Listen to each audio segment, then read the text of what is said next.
Boa noite a todos. Estamos hoje aqui no final de janeiro para termos a primeira atividade educativa da HEMO, educacional do seu corpo clínico. Hoje a gente convidou aqui o Dr. Bruno Benites, que é médico hematologista, coordenador da divisão de hemoterapia do Hemocentro da Unicamp, para discutir um pouquinho o tema de transfusão e segurança transfusional dentro da população pediátrica. Bruno, obrigado por aceitar o nosso convite.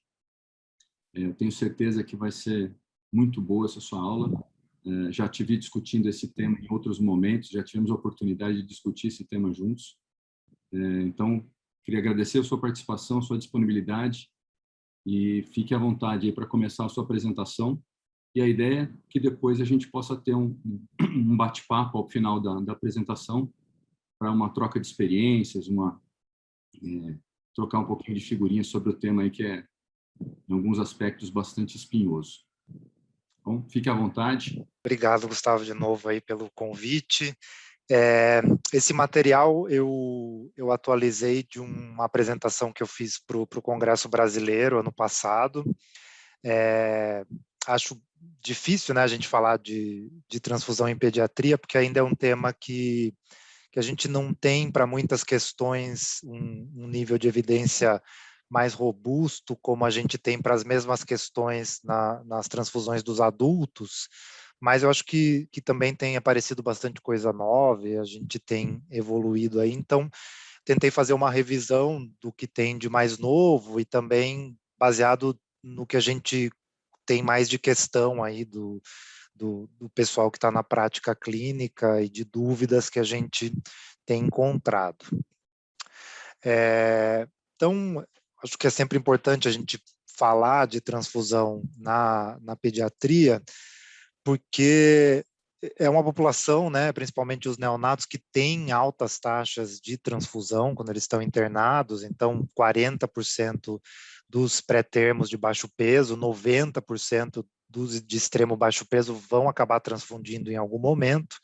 A gente sabe que é esperada uma queda, né, fisiológica dos níveis de hemoglobina e hematócrito no primeiro, segundo mês de vida, e que a gente chama de uma anemia fisiológica, né, do recém-nascido. Então, naturalmente, isso vai acontecer porque eles têm um tempo de circulação das hemácias menor, tem uma medula ainda imatura, os níveis de eritropoetina também são mais baixos, então acaba acontecendo isso de forma natural, mas para os pré-termo e de baixo peso, isso acaba acontecendo de forma mais pronunciada, mais cedo, e acaba que não chega num nadir seguro necessariamente, né? Então, a prematuridade traz aí esse desafio de como lidar com essas quedas mais pronunciadas, né? Então, basicamente, as questões que eu acho que a gente tem que pontuar é tentar achar quais que são os recém-nascidos que, de fato,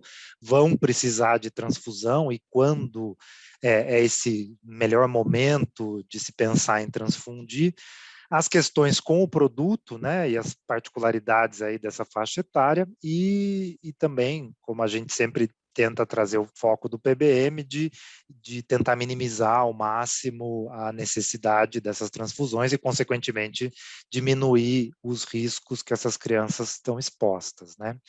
E aí entra muito, de fato, essa questão da balança, né, do risco-benefício, porque a gente naturalmente enxerga as crianças, né? E claro, como seres mais frágeis, quando eles estão internados, geralmente é por uma condição realmente mais tendendo a ser catastrófica, né? E pensando que uma vez que essa criança se recupere, ela, se a gente fizer algo, aí alguma iatrogenia, alguma coisa que não caia tão bem, ela vai ter que lidar, talvez, com essas repercussões ao longo da vida, né? Então, a ideia é tentar sempre ver como pesar essa balança para o lado do benefício, né? E eu acho que um primeiro pensamento, né, é a gente considerar que transfundir criança não é necessariamente transfundir um adulto em miniatura, né? Elas têm particularidades, né?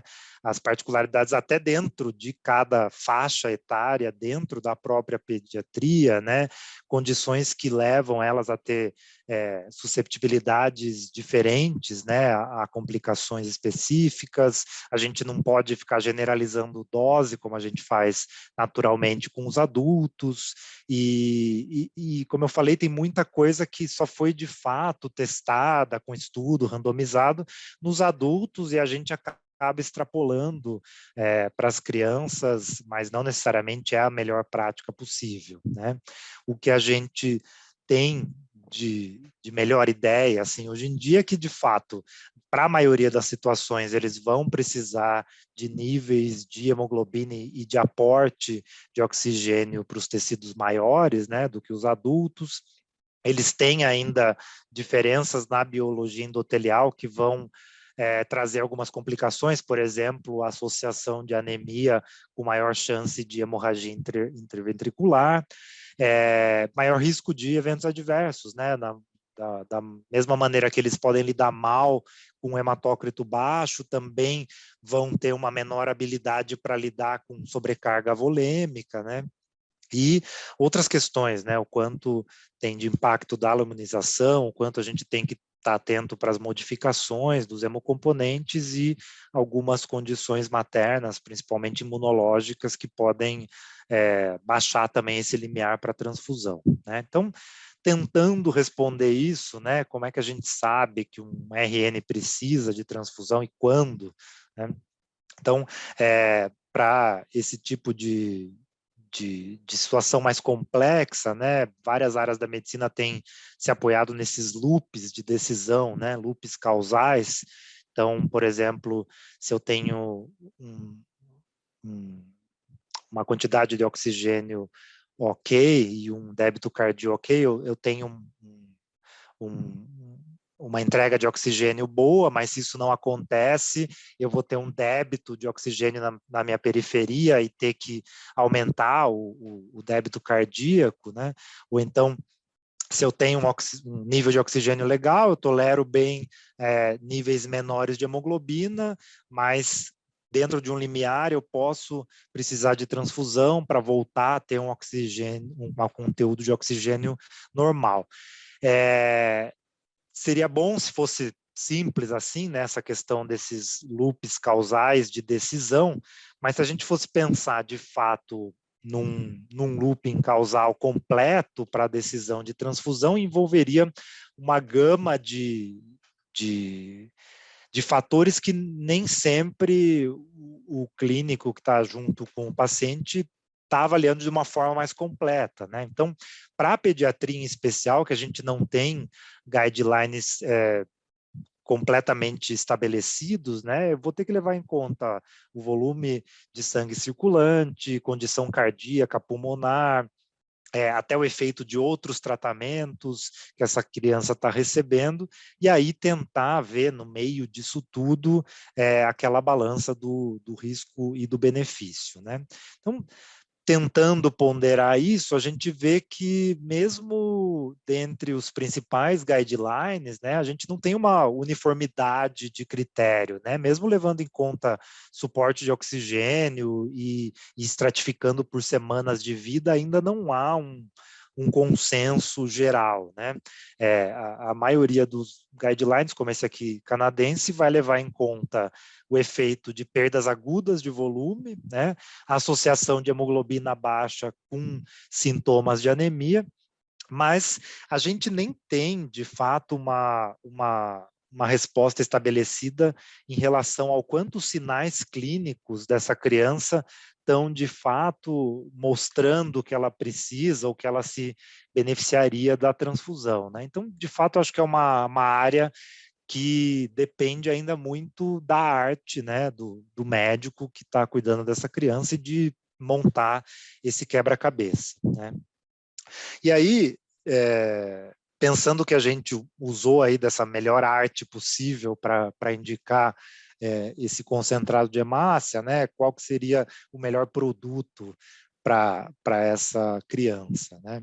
Uma questão que surgiu, né, nos últimos anos em relação à idade do concentrado de hemácia, principalmente pelas considerações com as lesões de armazenamento, né? Então, acho que talvez o estudo que avaliou isso de forma mais profunda foi esse aqui do JAMA, né, que avaliou quase 400 crianças e randomizado em relação a elas receberem hemácias com até 7 dias de armazenamento ou de acordo com a dispensação habitual do banco de sangue. E aí, nesse grupo, a gente vê que elas, de fato, receberam concentrados até o último dia aí da possibilidade de armazenamento, né?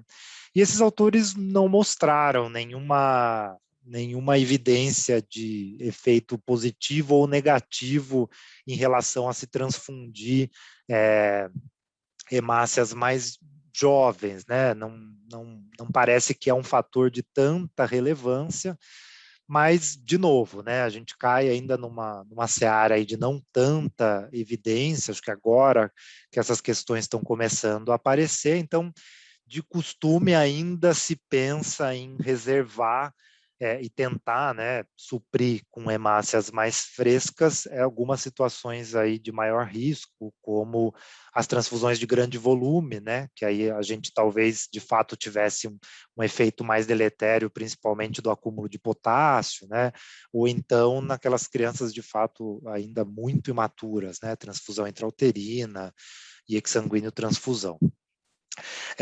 Uma questão que às vezes a gente ainda vê de questionamento se deve ou não filtrar, né? Mas eu acho que isso já está bem mais consolidado, está inclusive bem explícito até na nossa portaria, né? Em relação aos RNs de baixo peso e prematuros, principalmente em relação à transmissão do citomegalovírus, né? E por ser um vírus que fica aí contido dentro dos leucócitos, e a maioria dos estudos tem mostrado, de fato, que o uso de sangue leucodepletado, ele é equivalente a eu fazer a minha triagem dos doadores em relação ao citomegalovírus. Isso já com meta-análises, com nível de evidência que permite a gente usar da leucorredução substituindo a sorologia dos doadores, né? A irradiação, às vezes eu ainda vejo também algumas dúvidas, e aqui, né, como a gente sabe, a ideia é prevenir o GVHD associado à transfusão, que apesar de raro, né,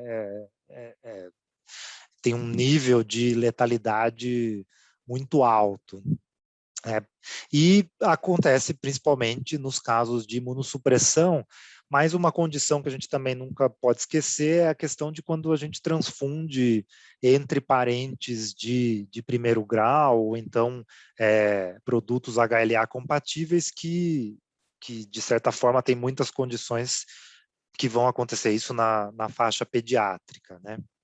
Então, aquela situação em que o receptor ele não necessariamente vai encontrar um sistema HLA diferente do dele, mas, pelo contrário, nessa situação aqui, por exemplo, a gente tem uma situação em que o doador vai fazer uma resposta, o leucócito do doador vai fazer uma resposta imune contra alguns elementos do HLA do receptor e pode levar a essa enxertia e esse ataque imunológico, né? Então, a radiação vai estar bem empregada para os recém-nascidos pré-termo, de baixo peso, e para aquelas situações extremas, né, de transfusão intrauterina, sanguíneo transfusão, e todas essas transfusões HLA compatíveis. E aí uma questão que essa, sim, eu acho que a gente vê bastante, é o medo em relação às soluções aditivas, né? Tanto pelo fato de que eu posso estar dando uma hemácia mais velha, né? Então, com efeito deletério do armazenamento, que, como a gente viu, não é tão impactante assim, mas também por esse medo do dos constituintes mesmo da solução, né? Mas daí a gente vê, por exemplo, esse gráfico do tanto que tem desses produtos, né? Inclusive o manitol nessas bolsas, e o tanto que eu precisaria de transfundir para ter um efeito deletério, né? E a gente vê que é muito maior do que a gente tem nessas bolsas, né? Mas daí, de novo, a gente entra numa situação que não tem muita evidência, não tem estudos randomizados com alto poder assim de discriminação desse risco, mas já está bem claro, e isso está já na maioria dos guidelines, é que não, e até por isso, por essa tabela que eu mostrei para vocês antes, não é uma questão que a gente deve considerar para as transfusões de baixo volume, né, até 20 miligramas por quilo. Talvez uma consideração para as situações de maiores volumes, né? Mas é interessante ter um tanto de evidência que vem daqueles países onde a produção é toda ou quase que toda feita em solução aditiva, e que aí eles precisam, às vezes, de provisão de algum sangue raro para uma situação de emergência, como, por exemplo, uma exsanguíneo transfusão, e aí tem esses relatos de caso de que não houve nenhum efeito deletério para esse neonato. Então, eu acho que é o que a gente tem de evidência para considerar que talvez mesmo nessas situações extremas, tanto de fragilidade dessa criança quanto de volume que ela vai precisar, mas tem esses casos mostrando que não teve grande impacto, né? E aí eu acho que pesa naquela balança o benefício, né, dessas soluções aditivas, que é eu diminuir a exposição a múltiplos doadores, né? Eu consigo fazer várias alíquotas daquela bolsa por um período maior, e tem essa questão de segurança tanto para a criança em relação à exposição, quanto um manejo mais otimizado aí também do estoque do banco de sangue, e acaba até resvalando aí numa questão de custo-efetividade, né? Em situações assim que a gente possa considerar que possa haver um efeito deletério por uma criança num estado aí muito frágil, muito crítico e de grandes volumes, uma ideia que a gente pode lançar mão é tirar esse excesso, né? Centrifugar, tirar o sobrenadante, né? Tirar esse excesso da bolsa. Acho que nem caberia lavar, né? Os protocolos nem trazem isso, e eventualmente monitorar a função renal e eletrólitos, mas eu acho que cada vez mais a gente tem visto que não é de fato uma questão de segurança, né? E aparentemente as soluções aditivas de plaqueta, que eu não tenho nenhuma experiência com elas, mas me parece que também não vão ter nenhuma outra questão de segurança indo nessa mesma linha, né? E eu acho que um ponto interessante da gente sempre ver é como lançar mão aí de políticas, né, no hospital, de tentar evitar ao máximo que chegue esse ponto dessa criança inevitavelmente precisar da transfusão, né? Então, acho que algo que também está bem estabelecido e está, inclusive, nas recomendações, nos manuais da obstetrícia, né, é o campleamento tardio do cordão. Então, mostrando aí que de fato ele melhora aquele nadir de queda de hemoglobina desses recém-nascidos, e parece ter um efeito, inclusive, sobre algumas complicações, como a hemorragia interventricular. A eritropoetina já não se mostrou tão boa assim nesse sentido, então, além de ter uma redução só modesta no volume transfundido, ainda tem algumas questões de segurança, né? Então, na maioria dos guidelines dos serviços, para essa população específica, ele acaba não sendo recomendado, porque além dessa questão de não ter tanto benefício aí bem comprovado, tem a questão do desconforto também para esse bebê, e os efeitos adversos que a gente ainda não tem muita noção, né? A suplementação de ferro também já cai em algo que está mais bem estabelecido, no sentido de melhorar os níveis de hemoglobina ali na 6ª, 8ª semana. Quanto mais cedo, parece que esse efeito é melhor, e parece também ter um efeito, né, para essas crianças com anemia que tem a suplementação mais cedo, talvez um reflexo ali na frente em relação ao desempenho neurológico, né, neuropsicomotor. Uma coisa que eu acho interessante e que os pediatras já tendem a ter esse cuidado na maioria dos casos é evitar ao máximo a coleta de exames desnecessários. Eu acho legal esse gráfico desse estudo, que eles pontuam aqui o tanto de sangue que é coletado a mais do que seria necessário de fato para os exames laboratoriais, né? Então, o que seria necessário aqui em preto e o excesso aí desnecessário, e a gente vê que essa desproporção vai ficando maior conforme menor peso desse paciente, né? Então, impactando de forma mais expressiva aí nessa população pediátrica. E aí, o que daria para a gente tentar fazer para diminuir esse impacto, né?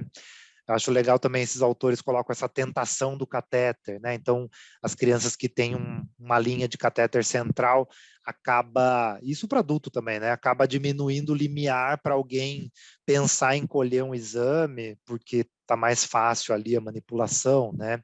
Para a faixa pediátrica, acho que sempre que possível e dentro das limitações dos serviços, né, tentar usar tubos específicos para a faixa pediátrica. Acho que cada vez mais a gente vai apostar também nos point of care, aí, com baixíssimo volume de necessário aí para análise, e essa coisa dos protocolos institucionais, né, para tentar guiar melhor os clínicos e os pediatras em relação a racionalizar melhor, né, o que a gente pretende de fato pedindo aqueles exames, né?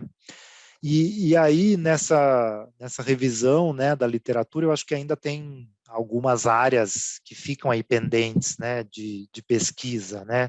Então, como a gente falou, a avaliação mesmo da anemia, né, a gente ainda não tem uma resposta aí muito boa em relação àquilo do quanto que os sinais clínicos e quais sinais clínicos de fato refletem aí a funcionalidade, né, da entrega de oxigênio para esses recém-nascidos.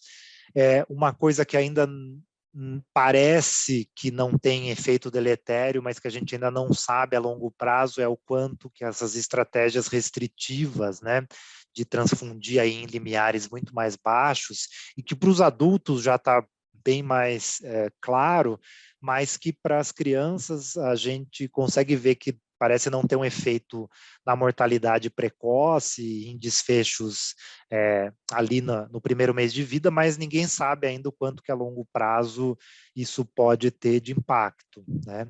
A questão das doses, né? A gente ainda também não tem, como a gente viu naquelas comparações ali dos guidelines, nada muito ainda bem determinado. E uma área que eu vejo que está começando também a crescer mais é essa questão do link entre o receptor e o doador, né? O quanto que algumas características do doador podem impactar